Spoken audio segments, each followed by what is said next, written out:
All right, welcome to the very last lecture of our class.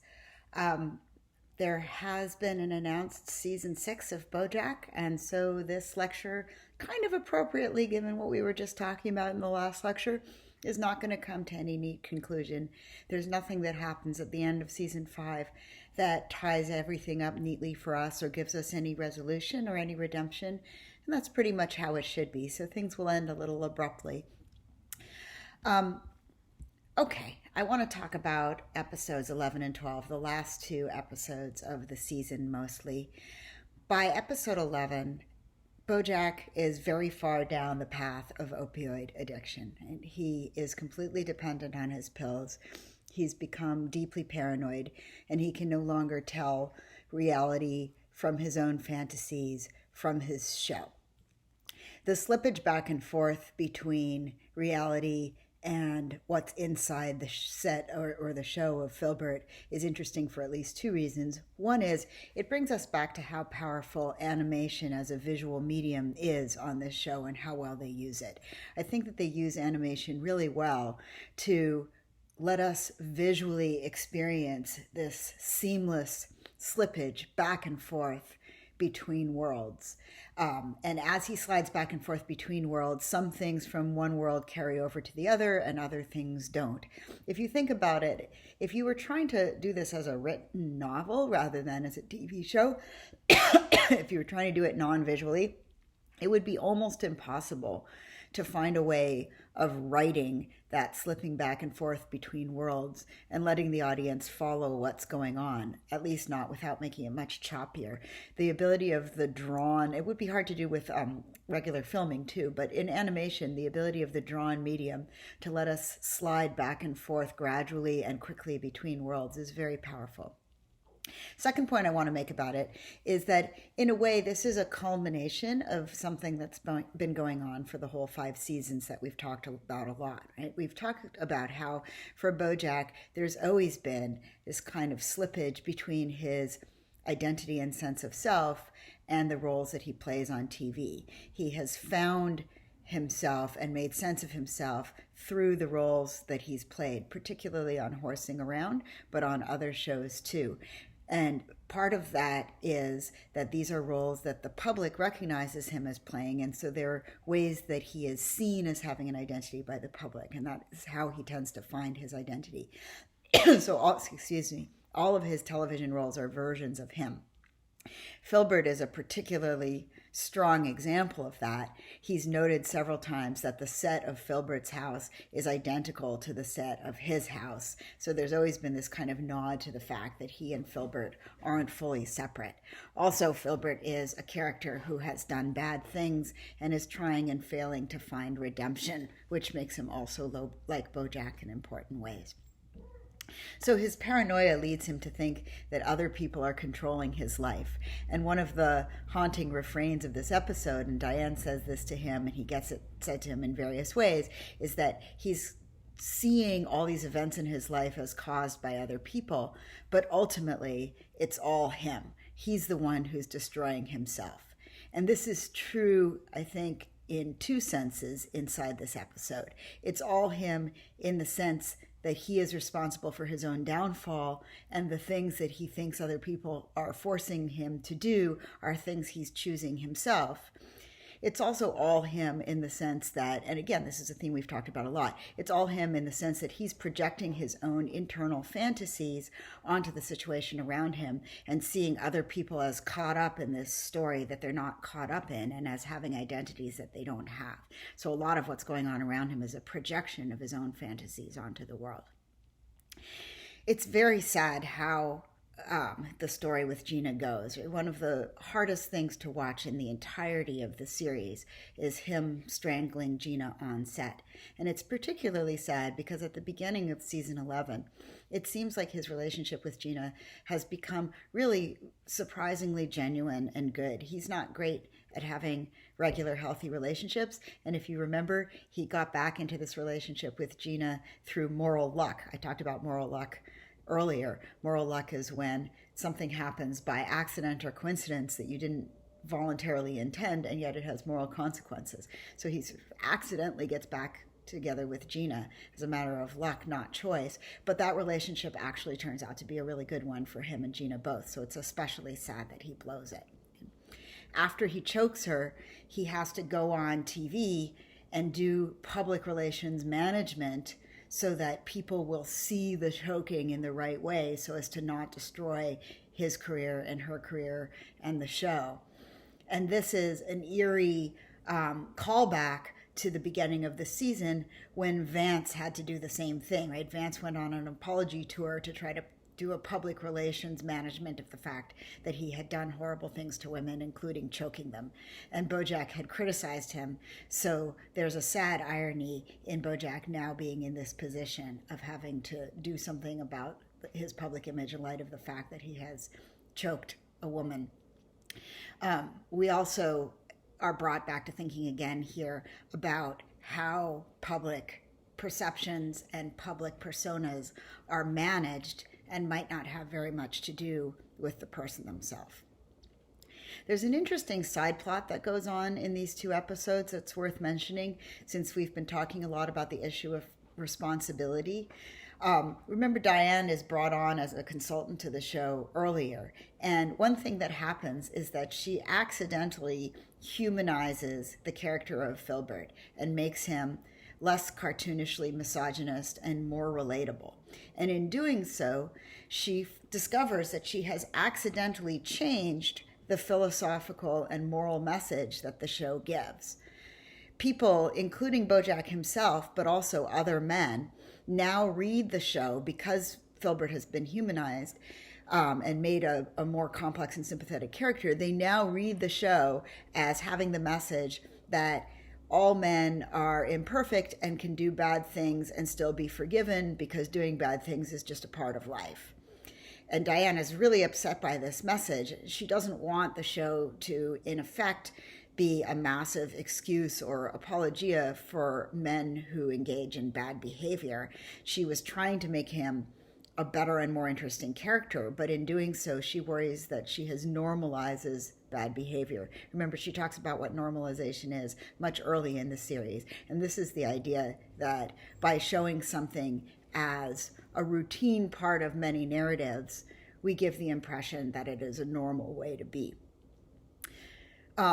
So Diane is upset at the normalization of bad male behavior on the show. But this is interesting too, because then when Bojack acts horrifically and chokes Gina, surprisingly perhaps, Diane stands by him and remains his friend. Or maybe not surprisingly, because that's clearly the most enduring friendship of the entire series, and it lasts even when they mistreat each other.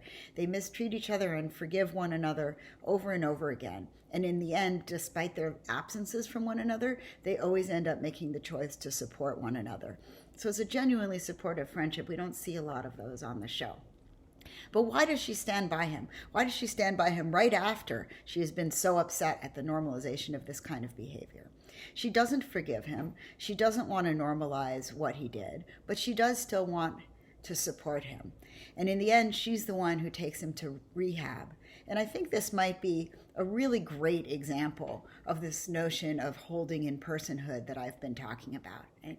By taking him to rehab, which he was not going to do on his own, she helps him be more himself. She helps give him the tools to be good at being him. And that's sort of a great way of thinking about what holding in personhood is. I'm interested in her speech about how she's very publicly his friend, and hence the things that he does have consequences morally for her and her choices. On the first level, I think there's an interesting question ethically about what to do when our friends do bad things. It seems like when if you have a friend who does a morally bad thing, there are competing moral responsibilities that you suddenly have. If you support your friend, then arguably you are complicit in the bad thing that they did. You are supporting that bad thing. But if you don't support your friend, then you're being a bad friend when they might most need a friend to hold them and support them, right? So already, whenever your friend acts badly, I think you find yourself in a genuine kind of moral tension. Either way, there's a genuine value to being a good friend and supporting your friend, and there's a genuine value to not being complicit in bad acts. But as Diane notices, this moral dilemma becomes much more complicated when your friendship is very public, when you are associated in the public eye with somebody as their friend. Right? She points out she's written about him, she's appeared with him, everyone in Hollywood knows that they're friends. And the question is, does that change the moral equation? If your friend does something bad and everyone knows it, and you stand up for them, or at least even if you don't say anything, if you just continue to be their friend, and if that friendship is very public, are you basically standing up publicly for that bad behavior? Right? If you are publicly someone's friend, do you have a different kind of responsibility to make an active choice to speak out against what they did? Because otherwise your continued friendship with them might be taken as, and in fact be, support for their bad behavior, whether you want it to be or not. On the other hand, if you betray your friend and don't stand by them, then this too is a very kind of public act, right? To betray a friend publicly is a more serious moral hit to them than to betray a friend privately. And we've seen this dilemma before in a slightly different form with Herb Kazaz, right? Herb Kazaz didn't do anything bad, so it's not the same dilemma, but it was important that when Bojack betrayed that friendship, he didn't just betray a private friendship, he publicly betrayed him, right? By ceasing to take his side and ceasing to support him as a friend. He took a public stand. So when you're friends with somebody and that friendship is very public, you get this whole complex set of moral dilemmas and possibilities that you wouldn't have if the friendship remains private. And if a friend that you are, if somebody that you have a very public friendship with acts badly, I think it's not at all clear. I mean, we would have to take it on a case-by-case basis what the right thing to do is, but whatever choice you make, it has more momentous consequences, right? Whether you publicly support them or whether you publicly betray them, it's a much larger kind of act. It has more consequences for them as your friend, but it also has more public consequences in the sense that you are now publicly taking a stand on an issue, whether you want to take that stand or not. You might rather just like leave your friendship private and not come down either way. But if you're already associated with the person and you say nothing, you are implicitly taking a stand. Oh, last day and my kitty is photobombing. That's nice. I've managed to prevent that for the whole term, but you got to say hi to Chell.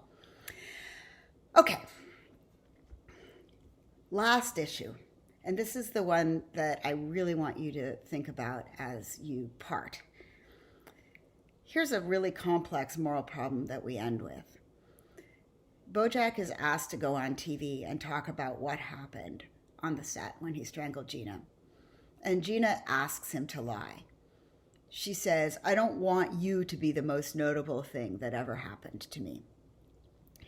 Was Bojack right to lie for Gina? Was lying the right thing to do there? Right? We've come across this question in the show before. Is lying ever the moral choice? Was lying the moral choice here? On the one hand, you might say men have a long history of lying about sexual assault, and sexual assault victims everywhere are harmed when men cover up and lie about their sexual assaults. And so Bojack had a duty to confess and tell the truth and not be yet another guy contributing to this phenomenon of victims having their experiences covered over and denied. And remember earlier in the term, we talked about epistemic injustice, and particularly the kind of epistemic injustice that victims of sexual assault face when they try to make their assaults public. If we continue the practice of men lying about sexual assault, we also make it that much harder for victims, other victims, to be believed when they come forward, and we enhance epistemic injustice. So in that sense, you might think, regardless of what Gina wants, Bojack has a really serious responsibility to not contribute to that culture of epistemic injustice and that culture of making it hard for victims to come forward and to tell the truth.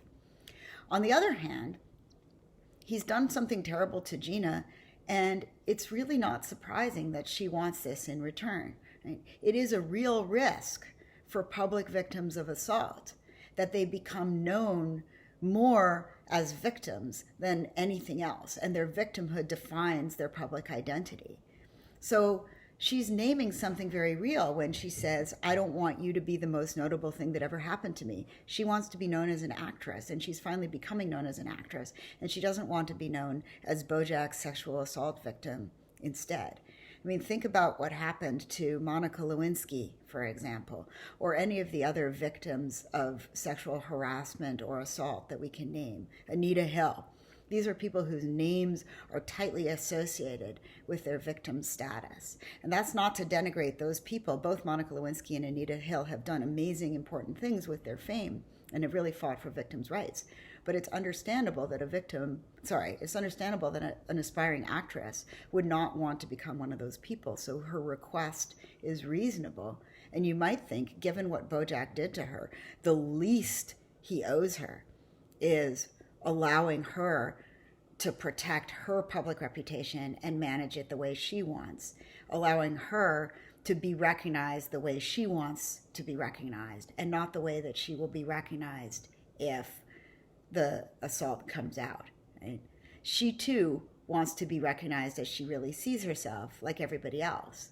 And for her, that means that she doesn't want the deep truth about her, the real self she is, to be seen as sexual assault victim. She wants to have a chance to have a different narrative and be recognized for having a different narrative.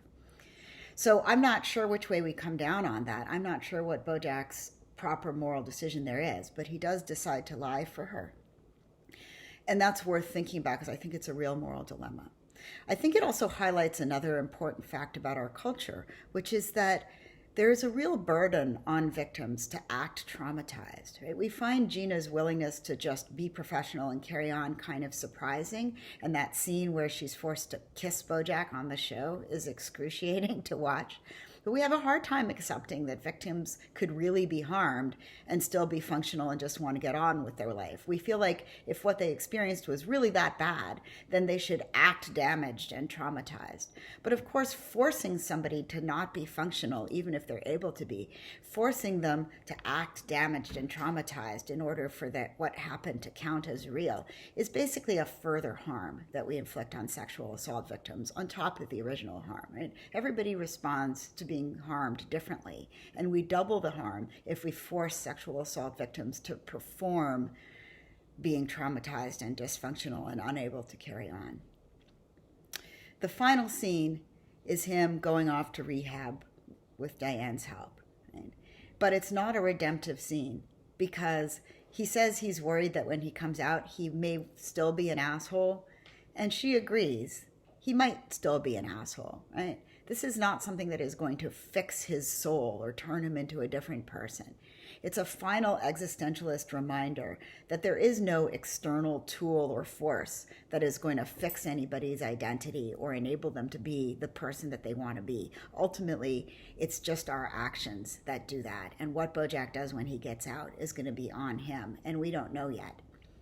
We do know that it seems almost impossible to imagine how he could properly take responsibility for what he did to Gina. It's almost impossible to imagine what kind of accountability might be appropriate there, especially since she doesn't want anything public from him. So it's hard to know how he can make that right, and maybe he just can't. But we'll see how he acts when he gets out the other end.